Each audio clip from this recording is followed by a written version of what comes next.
अस्सलाम वालेकुम। मेरा नाम डॉक्टर आरिफ है। आज हमारा टॉपिक है ऑस्टियोआर्थराइटिस। इस टॉपिक में हम डिस्कस करेंगे कि ऑस्टियोआर्थराइटिस क्या होती है, ऑस्टियोआर्थराइटिस की वजूहात क्या हैं, पेशेंट के अंदर कौन कौन से साइन एंड सिम्टम्स नज़र आ रहे होते हैं, इसका फिजियोथेरेपी मैनेजमेंट क्या होती है, पेशेंट घर में क्या क्या एक्सरसाइज कर सकता है। चले मैं आपको बताता हूँ कि ऑस्टियोआर्थराइटिस होती क्या है। ये बेसिकली ये जॉइंट है हमारे पास, इसके अंदर ये होता है कि जब नी जॉइंट है ना, इसके दरमियान ये जो स्पेस है ना, ऑस्टियोआर्थराइटिस के पेशेंट के अंदर ये स्पेस कम हो जाती है, या ये आपकी यहाँ पे अल्लाह पाक ने जो है ना आर्टिकुलर कार्टिलेज बनाई होती है। जब स्पेस कम होती है, जब जॉइंट ऊपर नीचे मूव करता है, तो इसके मूव करने की वजह से, रगड़ खाने की वजह से ये डैमेज होना शुरू हो जाता है। तो उसकी वजह से पेन भी होती है, स्टिफनेस भी होती है। मैं आपको बताता हूँ कि ये जॉइंट स्पेस आपने घुटने की कम हो जाती है, इसको जो है ना कैसे बढ़ाना है। उसके लिए ये देखिए, हमने जो है ना ऐसे ये 6 पाउंड का वेट है, हमने ये लगाया हुआ है। तो ये स्लाइड सी मूवमेंट की कोशिश आराम से ऐसे बैठ के आपने 15 से 20 मिनट मूवमेंट करनी है। और ये इसके ऊपर आप गर्म पानी की बोतल रख सकते हैं, हमारे पास हीटिंग पैड अवेलेबल है, ये आप अप्लाई कर सकते हैं। उससे जैसे ही हीट मिलेगी तो ये बेसिकली लिगामेंट की एक्सरसाइज है, मसल की नहीं है। अगर आप इस आर्म को पूरा ऊपर उठाएं, जरा ऐसे उठाएंगे तो आपकी ये जो क्वाड्रिसेप मसल है ये इन्वॉल्व होना शुरू हो जाते हैं, एक्टिवेट होते हैं। तो हमने उसको एक्टिवेट नहीं करना, हमने लिगामेंट की एक्सरसाइज करनी है ताकि हमारी स्पेस बढ़ जाए। तो इसमें मैं आपको बताता हूँ कि आर्थराइटिस के अंदर साइन एंड सिम्टम्स क्या होंगे। साइन एंड सिम्टम में सबसे पहली चीज होती है पेन।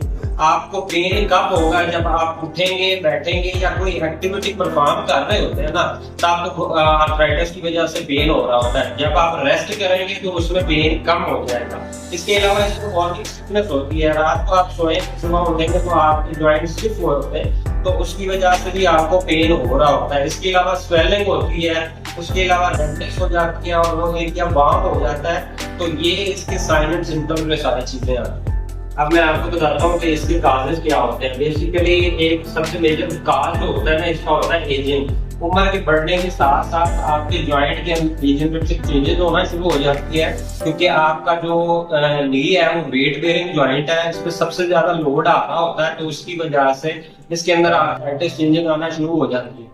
जो दूसरा इसका काज होता है वो होता है कि ओवर यूज की वजह से या स्ट्रेस की वजह से। कुछ लोग जो है ना अपने घुटने पे ज्यादा स्ट्रेस डालते हैं, उठने बैठने का काम उनका ज्यादा होता है, तो उसकी वजह से भी आर्थराइटिस डेवलप हो जाती है। तीसरा इसका काज होता है कोई आपको पुरानी नी की इंजरी हुई थी, तो उसकी वजह से उसके अंदर जॉइंट के अंदर ऑलरेडी चेंजेस थी, तो वक्त के साथ साथ क्या होगा, उसके अंदर आर्थराइटिस डेवलप होने के चांसेस बढ़ जाते हैं। चौथा इसका काज होता है वेट। जिन लोगों का वेट ज्यादा होता है, क्योंकि आपका नी जो है ना, घुटना जो है वो वेट बेयरिंग जॉइंट है, तो उसके ऊपर स्ट्रेस ज्यादा आता है। जिन लोगों का वेट ज्यादा होता है तो उससे भी आर्थराइटिस चेंजेस होने का ज्यादा इम्कान होता है। उसके अलावा जेनेटिकली भी कुछ लोगों के अंदर जो है ना ये आर्थराइटिस डेवलप हुई होती है, क्योंकि उनकी जो शेप होती है जॉइंट की वो जेनेटिकली होती है, इसलिए कि आर्थराइटिस इसमें डेवलप हो जाती है।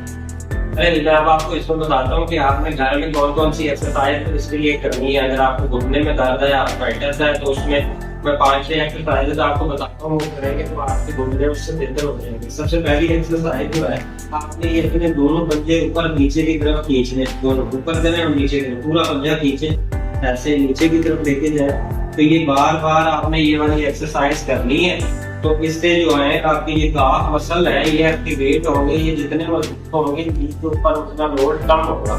ठीक है। दूसरे नंबर पे अपनी ये टांग आप गड्ढी करें, ये दूसरी एक्सरसाइज है। इस टांग को आपने बिल्कुल ऐसे सीधा उठाना है, इसको आपने 10 सेकंड होल्ड करके रखना है। होल्ड करने के बाद आपने ये छोड़ देनी है। ये 2 एक्सरसाइज होगी। तीसरी जो है ना, आपने इसको भी बेंड कर लेना है। ठीक है। आपने ये अपनी एड़ियों को जो है ना नीचे लेके जाए ऐसे, फिर आपने इसको बेंड करना है, इकट्ठा करना है। इसे हम कहते हैं हील स्लाइडिंग एक्सरसाइज। ये नी की जो रेंजेस होती है उसको बेहतर करने के लिए एक्सरसाइज कराई जाती है, तो आपने ये करनी है। चौथी एक्सरसाइज जो है ना, आपने घर में कोई भी नी रोल ले लेना है, मतलब कोई रोल टॉवल का बना ले या किसी चीज का बना ले, तो उसको आपने घुटने के नीचे आपने ऐसे रखना है। तो अपने घुटने जो है ना दोनों नीचे प्रेस करने हैं, आपकी एड़ियां यहाँ से ऊपर नहीं उठनी चाहिए बेड से।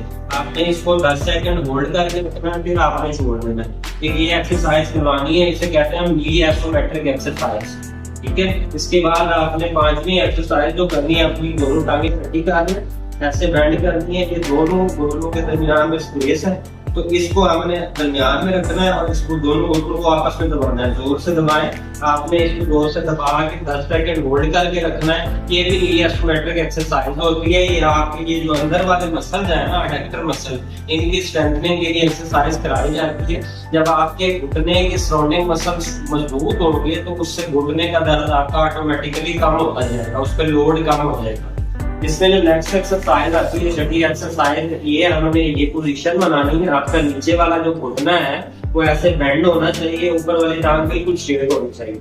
आपने इस टांग को बिल्कुल सीधा उठाना है, इसको यहाँ पे 10 सेकंड होल्ड करके रखना है, फिर छोड़ देना है। ये बेसिकली एब्डक्टल मसल की एक्सरसाइज है, उसमें आपकी एब्डक्टल मसल स्ट्रेंथन होंगे, ये बाहर वाले मसल, तो उससे भी आपके घुटने के ऊपर जो स्ट्रेस है वो कम होता है। और सातवीं जो एक्सरसाइज है ना, आपने ये जिसे कहते हैं हिप थ्रस्ट, या मतलब इसको हम ब्रीदिंग एक्सरसाइज भी कहते हैं। इसमें आपने ये कमर का ये वाला हिस्सा उठाएं ऊपर, ये उठा के आपने ऐसे 10 सेकंड इसको होल्ड करके रखना है। इससे आपके क्या होगा, जो हिप के मसल्स हैं वो स्ट्रांग होंगे और आपके जो ये नी की वजह से हिप के ऊपर स्ट्रेस हो रहा आ रहा होता है, तो वो भी आहिस्ता आहिस्ता कम होता जाएगा। जो हिप की शेप खराब हो रही है वो इससे बेहतर होना शुरू हो जाएगी।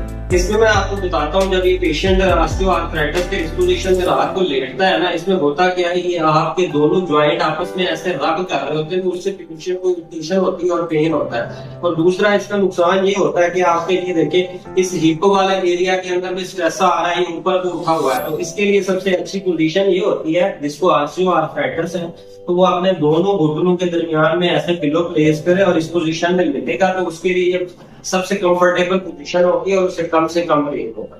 चले अब इसमें मैं आपको बताता हूँ कि ऑस्टियोआर्थराइटिस के पेशेंट को क्या क्या एहतियातें करनी चाहिए। सबसे पहली एहतियात जो होती है ना, ऑस्टियोआर्थराइटिस के पेशेंट को सीढ़ियां नहीं चढ़नी चाहिए। एक तो उसको जमीन पे नहीं बैठना चाहिए, उसके अलावा लो सिटिंग भी नहीं करनी चाहिए। जैसे ये बैठे हैं ना, उनके पाँव जो है ना नीचे ग्राउंड पे लगे हुए हैं, तो आप जब ये उठेंगे तो सबसे ज्यादा स्ट्रेस इसके घुटने पे पड़ेगा। उठेंगे रखा, ये देखिए अभी उठ रहे हैं तो उनके घुटने के ऊपर सबसे ज्यादा स्ट्रेस पड़ता है। दूसरी चीज आपने ये करनी है, जिनको ऑस्टियोआर्थराइटिस है तो उन लोगों को चाहिए पहले उठने से पहले, अगर वो 1 घंटे से बैठे हैं, आधे घंटे से बैठे हैं, तो उनको पहले अपनी टांगों को मूव करना चाहिए, ऊपर नीचे कर, ऐसे उनको थोड़ा थोड़ा हिलाना चाहिए। जब वो हिलाएंगे उनके मसल एक्टिवेट हो जाएंगे। एक्टिवेट होने के बाद उनको घुटने में जो है ना पेन कम से कम हो जाएगा। अगर लोग फौरन से उठ जाएंगे तो उनके घुटने के ऊपर बहुत ज्यादा स्ट्रेस आएगा, तो उनको पेन ज्यादा हो सकता है।